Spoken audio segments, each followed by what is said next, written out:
તમે ખાસ કરીને જોશો તો ઘણા બધા દેશોમાં મોંઘવારી દાયકાઓ કરતાં પણ સૌથી વધુ છે. લોકો એક જ ચક્રમાં ફસાયા છે, વધુ મહેનત કરે છે છતાં પણ એવું લાગે છે કે પૈસા ક્યારેય પૂરતા નથી. દાયકાઓથી લોકોને શીખવાયું છે વધુ બચાવો અને વધુ રોકાણ કરો. આપણે ભાવનાઓથી ખર્ચ કરીએ, જાહેરાતથી પ્રભાવિત થઈએ અને બીજાની સાથે સરખામણી કરી. પાડોશી જો નવી કાર લાવે તો એની અને મિત્રોએ જો મોંઘી વોચ લીધી, આ બધાની પાછળ જો આપણે વિચારીશું તો ઓબ્વિયસલી આપણે દુઃખી થઈશું.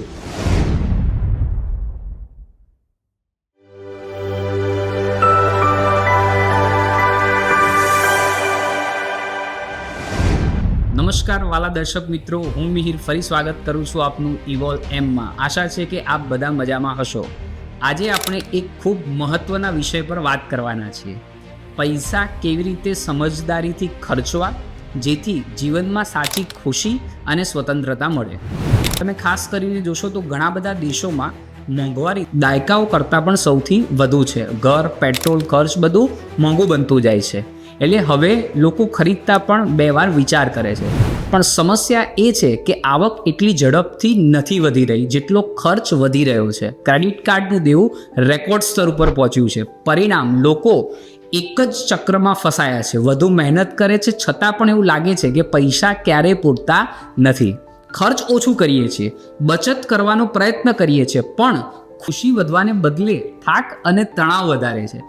આ જ વિષય ઉપર મોર્ગન હાઉસલ પોતાના પુસ્તક the art of spending money પર ખૂબ જ સંદર્ભપૂર્વક સમજાવી રહ્યા છે.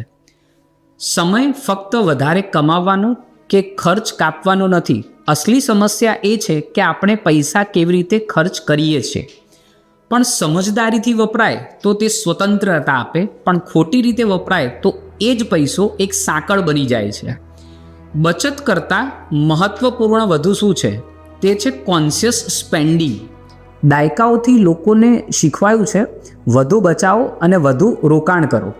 પરંતુ મોર્ગન હાઉસલ એવું કહે છે કે તમે બચતમાં સારા હોઈ શકો, રોકાણમાં તમે સ્માર્ટ હોઈ શકો, પણ જો તમારો ખર્ચ ખોટી રીતે થઈ રહ્યો છે તો બધું જ બેકાર બની જશે.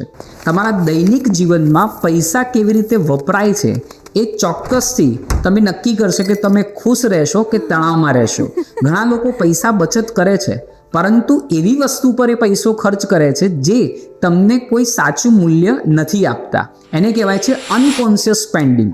જ્યારે આપણે ભાવનાઓથી ખર્ચ કરીએ, જાહેરાતથી પ્રભાવિત થઈએ અને બીજાની સાથે સરખામણી કરી.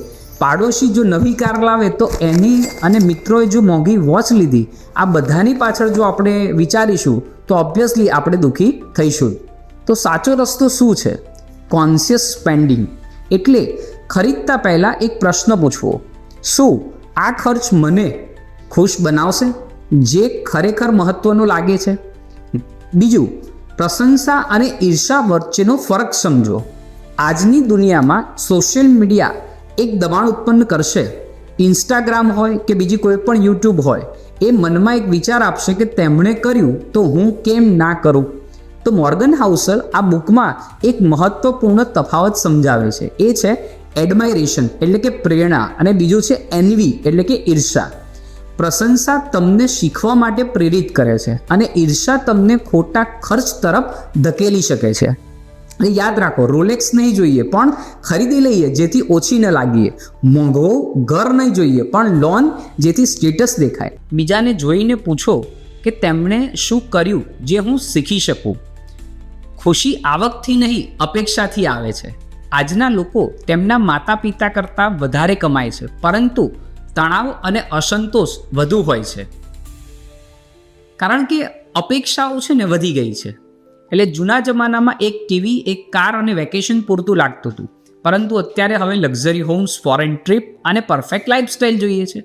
એટલે કોઈની લાઈફસ્ટાઈલ સાથે સરખામણી કર્યા સિવાય, અસંતોષ કર્યા સિવાય પોતાની સ્કિલ કેવી રીતે ડેવલપ થઈ શકે અને કેવી રીતે સંતોષકારક જીવન જીવી શકાય એ આપણે શીખવું જોઈએ.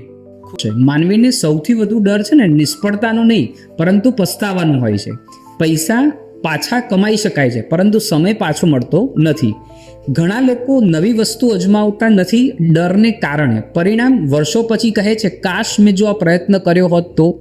નવી સ્કિલ શીખો, નવી ઓપોર્ચ્યુનિટીઝની તલાશ કરો અને નવા ઇન્વેસ્ટમેન્ટ વિશે શીખો.